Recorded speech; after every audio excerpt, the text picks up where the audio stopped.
Alrighty, wiring wizards, coming from a non-wizard. I'm going to do a quick video on these wire taps that tap into your fuse box. I found out the hard way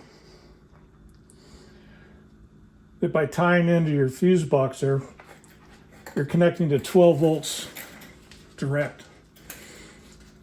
A lot of items like this reduce it down. This was for my camera, which reduces it down. Every electronics has different voltage, most are around 5. This was my old reliable Garmin. I've had it for 12 years. I wasn't even thinking. I wired this all up into my RV, hooked it up, and I fried the Garmin.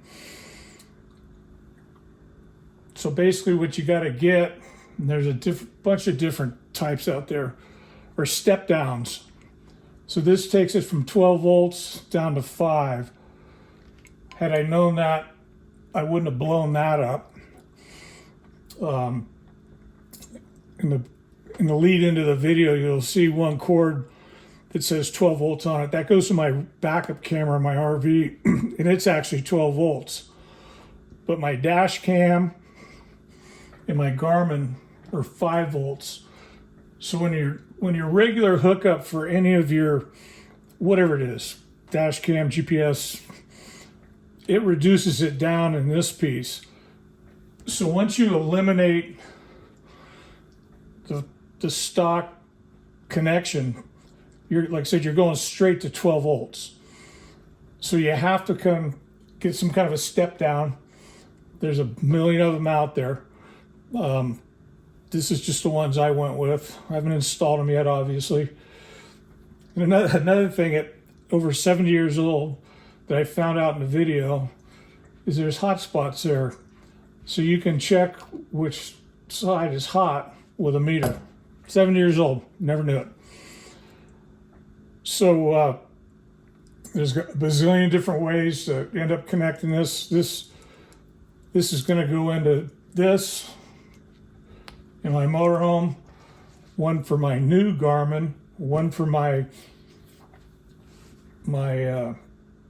GPS, and it turns out that my backup camera is 12 volt, so that will get plugged in separately because I don't need the power down reduced. So I don't know if you're aware of that. I missed something. I watched a zillion videos. But it's just something to factor in before you plug anything into a line that you use, with your fuse tap.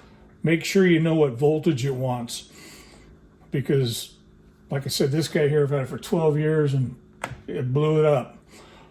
So, kind of a lesson. Maybe I'm a dumbass and didn't catch it during watching all the videos on how to install these. There's a whole big old debate on which way it goes, and I'm not even going to get into that. But super handy, super handy. Worked out really nice. Went off of something that was keyed, my cigarette lighter or something, I don't know. So when I turn the key off, it kills the 3 things that are plugged into it. But again, there's a million different options on how to tie this stuff in.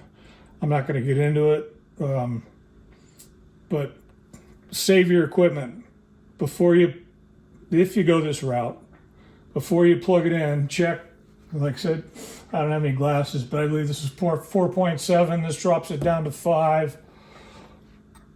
So when you plug in your unit, whatever it happens to be, that used to go through something like this, it needs to have the power brought down with something like this.